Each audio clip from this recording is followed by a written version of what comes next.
Canada's newly elected Prime Minister Mark Carney is heading straight into the lion's den, meeting Donald Trump in Washington after declaring that decades of peaceful integration between the two countries are officially over. He's not just showing up for polite diplomacy, he's confronting a president who has openly floated the idea of annexing Canada as the 51st state. At the same time, 7,000 miles away, another showdown is boiling over. China and the U.S. are locked in an economic death spiral, slapping sky-high tariffs on each other, crushing global supply chains, and threatening recession across continents. But behind the scenes, China might be using a chilling bargaining chip to break the deadlock: fentanyl. Both Beijing and Washington want a deal. Neither wants to look weak, and meanwhile, millions of jobs, entire industries, and the future of the global economy hang in the balance. So what's really going on here? Is this the collapse of the old world order, or the birth of a new geopolitical reality? One where power isn't determined by bombs or borders, but by trade routes, drug enforcement, and economic pressure. For nearly a century, the United States and its allies built a global order defined by trade liberalization, multilateral alliances, and economic interdependence. Canada was a cornerstone of that order. America's closest neighbor, friend, and trading partner. Their economies were deeply intertwined. Their militaries cooperated through NATO. Their leaders were often aligned in vision, values, and global strategy. But all of that is rapidly unraveling. In Washington, Donald Trump is waging a full-scale economic war, not just against geopolitical rivals like China, but against longtime allies like Canada. Trump has imposed punitive tariffs on Canadian steel, aluminum, car parts, and even floated the idea of absorbing Canada into the United States as the 51st state. What was once a special relationship is now a battlefield. Enter Mark Carney, the newly elected Prime Minister of Canada. A former central banker with deep experience in global finance, Carney now faces the most hostile U.S. administration in Canadian memory. His Liberal Party's comeback victory was, in many ways, a national referendum on sovereignty. Voters were furious over Trump's tariffs, and even more so at his attacks on Canada's independence. His visit to the White House isn't symbolic, it's strategic. He's walking into a negotiation with a president known for being erratic, transactional, and combative. Trump mocked his predecessor Justin Trudeau as Governor Trudeau. Carney hasn't yet been on the receiving end of that ridicule, but the stakes are no less personal. For Carney, this is about defending jobs, protecting national dignity, and drawing a red line against U.S. overreach. Meanwhile, Trump isn't just clashing with allies, he's also reignited the most dangerous trade conflict of the 21st century. In a move that shocked global markets, the Trump administration raised tariffs on Chinese imports to as high as 145%, a devastating blow to the world's second largest economy. Beijing retaliated swiftly with tariffs as high as 125% on U.S. goods.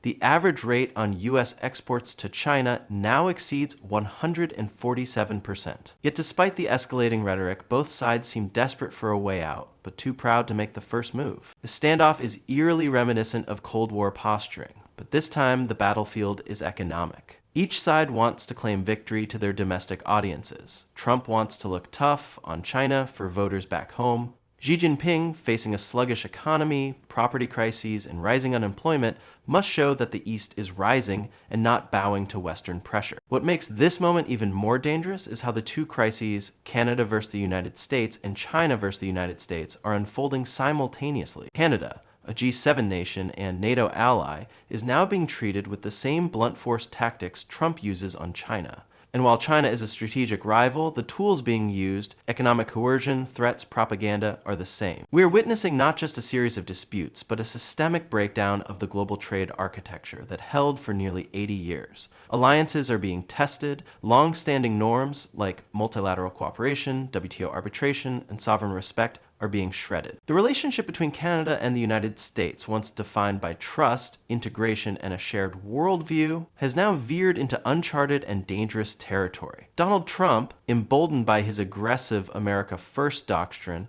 has not only slapped tariffs on Canadian industries, he has done something unthinkable in modern geopolitics. He floated the idea of annexing Canada. The 51st state, a sovereign G7 nation, reduced to a talking point in a populist strategy of shock and domination. This is not satire. This is the real position of a sitting U.S. president who has already dismantled trade pacts, ignored diplomatic etiquette, and referred to Canada's previous prime minister as Governor Trudeau. In response, Mark Carney, the newly elected Canadian prime minister, isn't mincing words.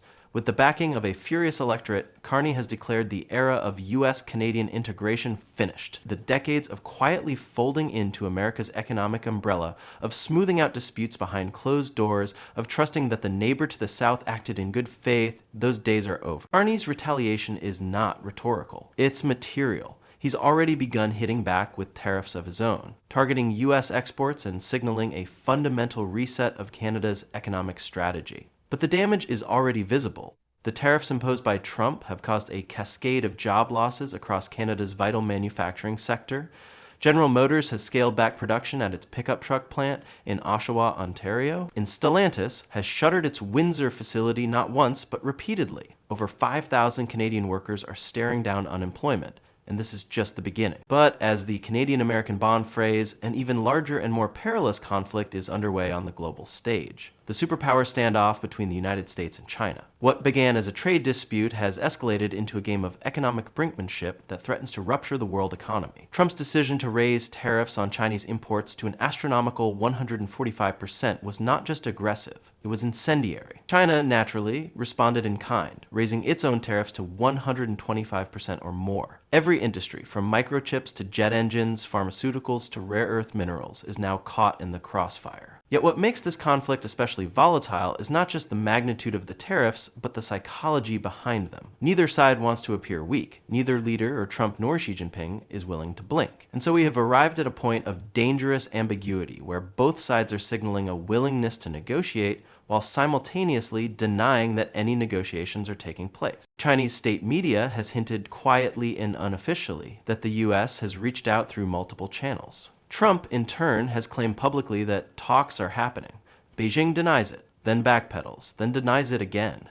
This is not diplomacy, it's theater. A carefully staged performance of strength where each actor refuses to take the first step off the stage for fear of losing face. Meanwhile, the costs of this standoff are mounting fast. China's economy, already weighed down by a real estate crisis, weak consumption, and post-pandemic stagnation, is starting to buckle. U.S. tariffs are cutting deep into Chinese exports. Factories are idling, trade volumes are plunging, millions of jobs are at risk. And yet, Xi Jinping cannot afford to be seen as capitulating to American pressure. The very legitimacy of his East is rising narrative depends on standing firm. On the American side, the rhetoric is just as bombastic, but the cracks are also beginning to show.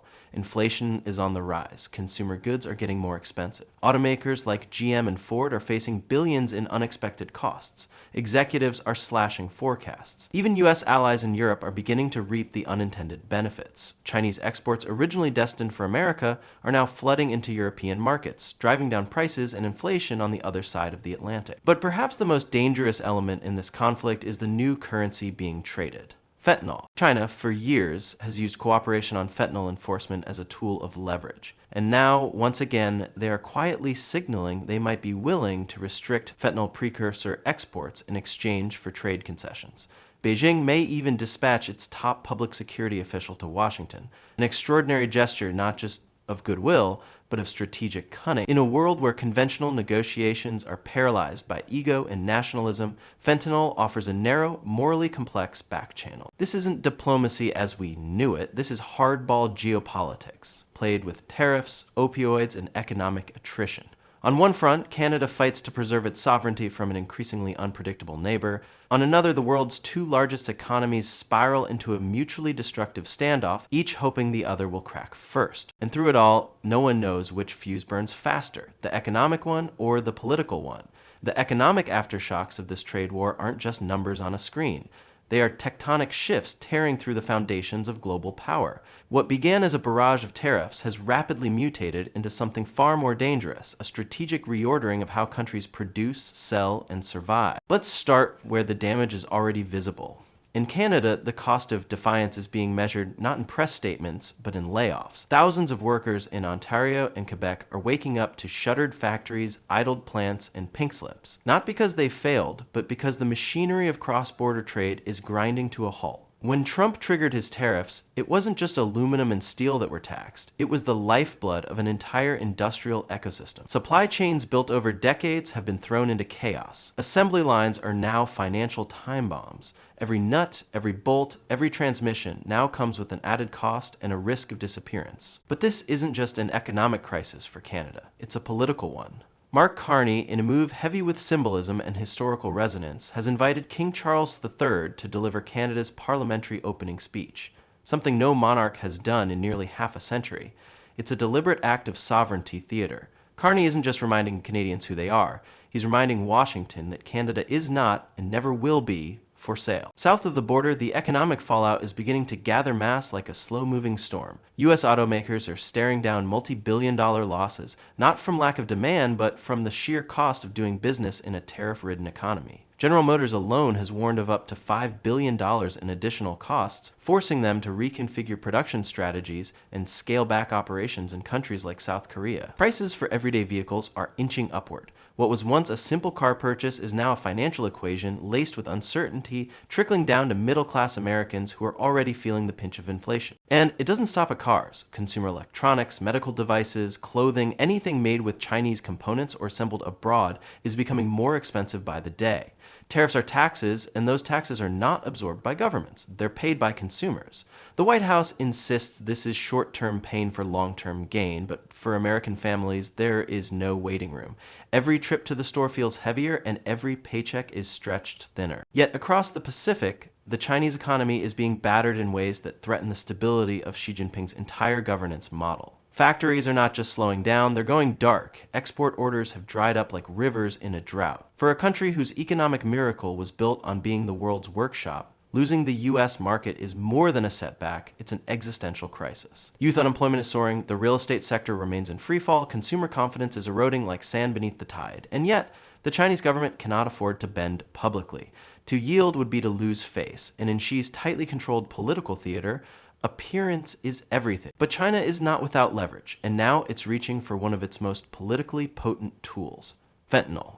Quietly, strategically, China is offering to crack down on the export of fentanyl precursors, not as an act of goodwill, but as a calculated trade chip. This is not just about narcotics. This is about narrative control. By presenting itself as a partner in solving America's opioid crisis, Beijing is crafting a face-saving off-ramp for both sides. If Washington accepts, Trump can tell his voters he's protected American lives. Xi can tell his people he never bowed, he cooperated on his terms. And while the US and China circle each other, eyeing the exits, Europe is standing just outside the blast zone, reaping unexpected benefits from the chaos. With Chinese goods being rerouted from the US to European markets, competition is surging. Prices are dropping, inflation is easing, the euro has strengthened as investors retreat from dollar volatility. It's a strange twist. Trump's attempt to revive American manufacturing may end up giving Europe the breathing room it desperately needed. Meanwhile, energy markets are spiraling. Oil prices, once surging on global demand, have plummeted as traders bet on economic slowdown. Natural gas is following the same path, especially in Europe, where a mild winter and falling industrial activity have created a glut.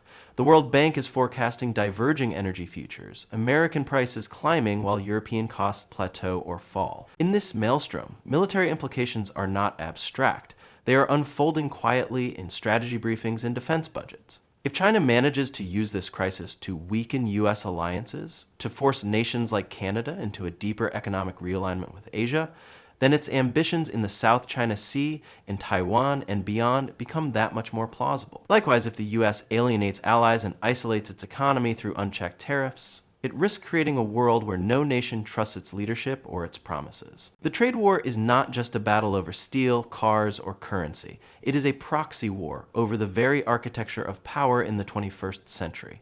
And that war is now deep in its second act. What happens next isn't just a matter of diplomacy. It's a test of who blinks first in a global power standoff where every player risks losing control of their narrative, their economy, and ultimately, their legacy. In Washington, Mark Carney's arrival at the White House is more than just a state visit. It is a political standoff wrapped in the formality of diplomacy. Carney, backed by a stunned but defiant Canadian public, will will face a president who has threatened the very idea of Canadian sovereignty. But this time, the polite Canadian Prime Minister won't be playing defense. Carney has made it abundantly clear Canada will no longer act like America's junior partner. The handshake may be firm and the smiles polite, but what lies beneath is confrontation. If Trump presses his annexation rhetoric even in jest, if he pushes for economic submission masked as cooperation, Carney may walk away and walk straight toward a new global orientation. In that scenario, Canada will turn east not to China, but to Europe. The European Union, watching the U.S. spiral inward under Trump's trade fury, is already exploring deeper trade agreements with like-minded allies. Canada, already linked through the Comprehensive Economic and Trade Agreement, may double down. The symbolism of inviting King Charles III to deliver Canada's parliamentary address isn't just nostalgia, it's an intentional pivot, a signal that the Commonwealth, the transatlantic alliance, and the post-Brexit reshuffling of global influence could all flow into a deeper realignment. In rejecting American bullying, Carney might just rekindle Canada's global independence in a way not seen since the Cold War. But while Canada's fight is about sovereignty, China's is about survival. If the trade war with the United States continues unchecked, the world's second largest economy may face internal ruptures that ripple beyond its borders. The Communist Party has spent years tightening its grip on power by delivering economic growth, but growth is now faltering. Youth unemployment is exploding, factories are closing, export demand is falling off a cliff, and despite the illusion of strength broadcast through state media, China is bleeding from within. Yet even with all this pressure, Xi Jinping cannot and will not be seen as the first to kneel. His power depends on the myth of ascendancy, the idea that China is not just surviving the American onslaught, but thriving through it. And so Beijing reaches for something subtle but potent: fentanyl diplomacy. An offer, not overt, but strategically placed. A hint that China may help the U.S. stem the flow of deadly fentanyl precursors, but only if trade talks resume on equal footing. But this is not a humanitarian gesture. It is a move calculated to give both sides a diplomatic escape hatch without either appearing to lose. In the halls of Beijing and the corridors of Washington, the message is clear. Cooperation may be possible, but only if the illusion of dominance is maintained. China is even considering sending Wang Shihong, its top security chief and close ally of Xi, to Washington, a move laden with symbolic significance. If it happens, it could mark the beginning of a quiet de-escalation cloaked in the language of law enforcement rather than trade. But even if talks resume, the scars of this conflict will not fade quickly. Trust between the U.S. and China is fractured, possibly beyond repair. Supply chains have been torn apart and restructured. Economies have been rewired in haste. Companies are rethinking their long-term strategies, not around efficiency or cost, but around resilience and geopolitical risk. The globalization model that defined the early 21st century, open borders, free trade, interdependence, is being dismantled in real time. And then there's the larger question. Is this the final chapter of U.S. global leadership? Trump's aggressive, erratic trade policies may be hurting adversaries, but they're also isolating America from its allies. Canada, once the closest of friends, is drawing borders. Europe is exploiting the chaos to cut its inflation and attract Chinese trade. And China, even in its crisis, is crafting alternatives: trade routes that bypass the West, alliances that ignore Washington, and new financial systems designed to reduce dependence on the U.S. dollar. In the end, what happens next may not hinge on one summit or a single tariff. It may depend on whether America's rivals and allies alike decide they can live without it, whether Canada can thrive by turning away, whether China can endure long enough to rewrite the terms of global trade, and whether, in the absence of trust, power alone can hold the world together. Because if this crisis has proven anything, it's that once you set fire to the rules, you don't get to control how the blaze spreads.